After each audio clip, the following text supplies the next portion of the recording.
स्वागत है आप सभी का। मैं हूं आपके साथ अमृता चौरसिया। खबरों पर विस्तार से नजर डालेंगे, लेकिन इससे पहले नजर हेडलाइंस पर।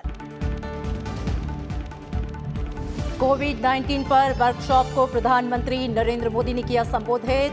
बैठक में सार्क समेत 10 देश हुए शामिल। प्रधानमंत्री ने स्वास्थ्य कार्यकर्ताओं के लिए विशेष वीजा प्रावधान और एयर एम्बुलेंस समझौता सहित 5 सूत्रीय सुझाव दिए। भारत, अमेरिका, जापान और ऑस्ट्रेलिया के विदेश मंत्रियों की तीसरी क्वाड बैठक। हिंद प्रशांत क्षेत्र से जुड़े परस्पर हित के मुद्दों पर हुई चर्चा। विदेश मंत्री डॉक्टर एस जयशंकर ने कहा, अंतर्राष्ट्रीय नियमों के हिसाब से फ्रीडम ऑफ नेविगेशन का अधिकार हो सुनिश्चित।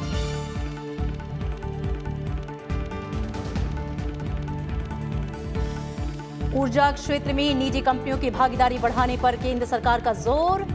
प्रधानमंत्री नरेंद्र मोदी ने विशेषज्ञों और लाभान्वितों के साथ की उच्च स्तरीय बैठक। कहा, उपभोक्ता और उद्यमी दोनों के हितों को ध्यान में रखते हुए तैयार की जा रही हैं नीतियां।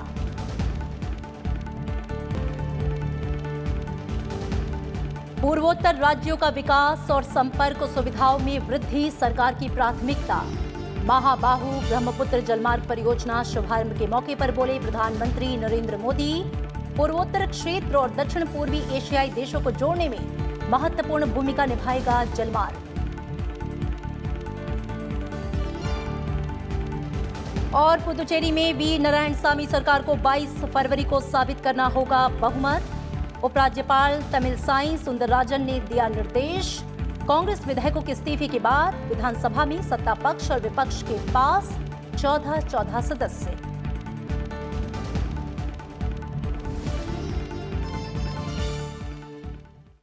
और अब खबरें विस्तार से। पूर्वोत्तर राज्यों का विकास और संपर्क सुविधाओं में वृद्धि सरकार की प्राथमिकता है।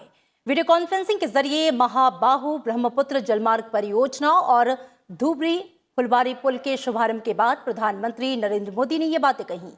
उन्होंने कहा कि पूर्वोत्तर क्षेत्र में आत्मनिर्भर भारत का मजबूत स्तंभ बनाने के लिए सभी को मिलकर काम करना चाहिए। उन्होंने कहा कि जलमार्ग पूर्वोत्तर क्षेत्र और दक्षिण पूर्व एशियाई देशों को जोड़ने में महत्वपूर्ण भूमिका निभाएगा। धुबरी फूलबाड़ी पुल का निर्माण जापान के सहयोग से हो रहा है। ये भारत में नदी पर अभी तक का सबसे बड़ा पुल बनेगा। प्रधानमंत्री नरेंद्र मोदी ने वीडियो कॉन्फ्रेंस के जरिए असम में महाबाहु ब्रह्मपुत्र परियोजना का शुभारंभ किया। इसके अलावा धुबरी उत्तरी तट और फूलबाड़ी दक्षिण तट के बीच ब्रह्मपुत्र नदी पर 4 लेन के पुल की आधारशिला रखी। साथ ही माजुली उत्तरी तट और जोरहाट दक्षिण तट के बीच ब्रह्मपुत्र पर 2 लेन के पुल के निर्माण के लिए भूमि पूजन भी किया। इस मौके पर केंद्रीय सड़क परिवहन और राजमार्ग मंत्री नितिन गडकरी भी मौजूद थे। इस अवसर पर प्रधानमंत्री ने कहा कि ब्रह्मपुत्र पर कनेक्टिविटी से जुड़े जितने काम पहले होने चाहिए थे उतने पहले नहीं हुए। इसकी वजह से असम और नॉर्थ ईस्ट में कनेक्टिविटी एक चुनौती बनी रही। असम का विकास प्राथमिकता में भी है और इसके लिए दिन रात प्रयास भी हो रहा है। भाई और बहनों, बीते 5 वर्षों में असम की मल्टी मॉडल कनेक्टिविटी को फिर से स्थापित करने के लिए एक के बाद एक कदम उठाए गए हैं। कोशिश ये है कि असम को, नॉर्थ ईस्ट को दूसरे पूर्वी एशियाई देशों के साथ हमारे सांस्कृतिक और व्यापारिक रिश्तों का भी केंद्र बनाया जाए। प्रधानमंत्री ने कहा कि आज का दिन असम सहित पूरे पूर्वोत्तर के विकास का महोत्सव का दिन है। अब असम का विकास प्राथमिकता में भी है और इसके लिए दिन रात प्रयास भी हो रहा है। बीते 5 वर्षों में असम की मल्टी मॉडल कनेक्टिविटी को फिर से स्थापित करने के लिए अनेक कदम उठाए गए हैं। ब्रह्मपुत्र पर कनेक्टिविटी से जुड़े जितने काम पहले होने चाहिए थे उतने नहीं हुए। इस वजह से असम के भीतर भी और नॉर्थ ईस्ट के अन्य क्षेत्रों में कनेक्टिविटी हमेशा एक बड़ी चुनौती बनी रही। महाबाहु ब्रह्मपुत्र के आशीर्वाद से अब दिशा में तेजी से काम हो रहा है। बीते वर्षों में केंद्र और असम की डबल इंजन सरकार ने इस पूरे क्षेत्र की भौगोलिक और सांस्कृतिक दोनों प्रकार की दूरियों को कम करने का प्रयास किया है। इस मौके पर केंद्रीय सड़क परिवहन और राजमार्ग मंत्री नितिन गडकरी ने ऐलान किया कि इस वर्ष आने वाले समय में असम में बुनियादी ढांचे के विकास पर 1 लाख करोड़ रुपए की परियोजना शुरू की जाएगी। प्रधानमंत्री जी ने हमें कहा है कि जो नॉर्थ ईस्ट की एरिया है, जिसके ऊपर विशेष रूप से इंफ्रास्ट्रक्चर डेवलपमेंट में ध्यान नहीं दिया गया, उसके तरफ उन्होंने विशेष ध्यान देने का हम सबको आदेश दिया है। और उन्हीं के आदेश के अनुरूप आज तेजी से नॉर्थ ईस्ट में आसाम हो, मेघालय, त्रिपुरा हो, नागालैंड हो, सभी नॉर्थ ईस्ट में बहुत तेजी से इंफ्रास्ट्रक्चर डेवलप हो रहा है। महाबाहु ब्रह्मपुत्र परियोजना से भारत के पूर्वी हिस्सों में कनेक्टिविटी बढ़ेगी और इसमें ब्रह्मपुत्र और बराक नदी के आसपास रहने वाले लोगों के लिए विकास गतिविधियां भी तेज होंगी। इस परियोजना में शामिल नेमाटी और माजुली के बीच रोपैक्स परिचालन से वर्तमान में वाहनों से तय की जा रही 420 किलोमीटर की दूरी कम होकर सिर्फ 12 किलोमीटर रह जाएगी। उत्तर और दक्षिणी गुवाहाटी के बीच 40 किलोमीटर की दूरी सिर्फ 3 किलोमीटर रह जाएगी। धुबरी और हत सिंगीमारी के बीच 220 किलोमीटर की यात्रा दूरी कम होकर 28 किलोमीटर रह जाएगी। धुबरी फूलबाड़ी पुल से असम से मेघालय की दूरी 250 किलोमीटर से घटकर 19 किलोमीटर रह जाएगी। वहीं माजुली उत्तरी तट और जोरहाट दक्षिणी तट के बीच ब्रह्मपुत्र पर 2 लेन पुल के जरिए जोरहाट की तरफ निमती घाट और माजुली की तरफ कमलाबारी को जोड़ा जाएगा। इससे माजुली के लोगों की असम की मुख्य भूमि से जुड़ने के लिए सिर्फ नौका सेवाओं पर निर्भरता खत्म हो जाएगी। जम्मू कश्मीर के 2 दिन के दौरे पर गए यूरोप और अफ्रीका समेत कई देशों के प्रतिनिधियों के दल ने दूसरे दिन जम्मू पहुंचने के तुरंत बाद विदेशी राजनयिकों ने जम्मू कश्मीर उच्च न्यायालय के मुख्य न्यायाधीश से मुलाकात की। इसके बाद उन्होंने उपराज्यपाल मनोज सिन्हा से मुलाकात की। इसमें केंद्र शासित प्रदेश के हालात के बारे में जानकारी दी गई। बाद में विदेशी राजनयिकों ने अधिकारियों के साथ बैठक की, जिसमें जम्मू कश्मीर में चल रही योजनाओं और विकास कार्यों के बारे में विस्तार से जानकारी दी गई। 2 दिन की यात्रा के दौरान राजनयिकों ने भारतीय सेना और जम्मू कश्मीर पुलिस के उच्च अधिकारियों से केंद्र शासित प्रदेश की सुरक्षा स्थिति का जायजा लिया। राजनयिकों को आतंकवादियों के आत्मसमर्पण, सीमा पार से घुसपैठ और पाकिस्तानी सेना का आतंकवादियों को पनाह देने, प्रशिक्षण और हथियार मुहैया कराने के बारे में जानकारी दी गई और मुख्य धारा में लौटे नौजवानों के लिए सरकार के कार्यक्रमों के बारे में बताया गया।